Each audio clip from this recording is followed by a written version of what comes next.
Oui. Féministe, Elena Noguera? Bien sûr, féministe, engagée. Depuis toujours? Militante. Oui, je crois qu'on est féministe. Peut-être qu'on ne naît pas femme, on le devient, mais quand on est femme, on est féministe. Vous êtes d'une famille de femmes fortes? Oui, c'est vrai. Votre mère est une femme forte? Ma maman est une femme forte, effectivement. C'est un matriarcat chez nous. Et alors, les hommes ont leur place avec ces femmes fortes? Les hommes ont leur place. Ouais. Ils attendent. Non, on leur laisse. En tout cas, moi, je ne peux pas parler au nom de toutes les femmes de ma famille, mais oui, moi, j'adore les hommes.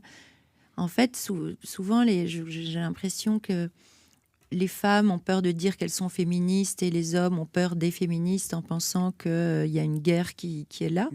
Mais il n'y a pas de guerre, en fait. Eux, Tarzan, nous, Jane, c'est parfait. Sauf qu'on veut l'égalité en droit et en dignité.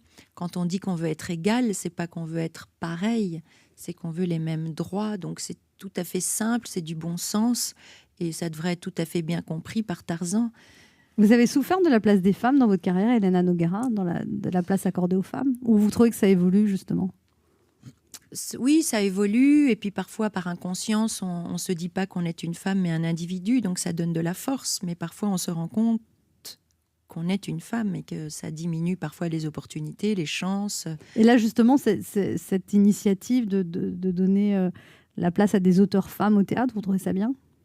Oui, c'est bien, c'est-à-dire qu'après, quand on est très évolué, on peut se dire que c'est dommage qu'il y ait des clans et que tant qu'il y aura des cycles de cinéma homo ou de cinéma africain ou de cinéma féminin, ça veut dire que c'est difficile, que c'est des minorités qui s'expriment et qu'on leur donne une petite place et qu'on leur concède une petite place. Donc il y aura un monde un jour où ça n'existera plus et ce sera un film de machin ou une pièce de machine et on parlera plus de ce problème d'équité et de parité.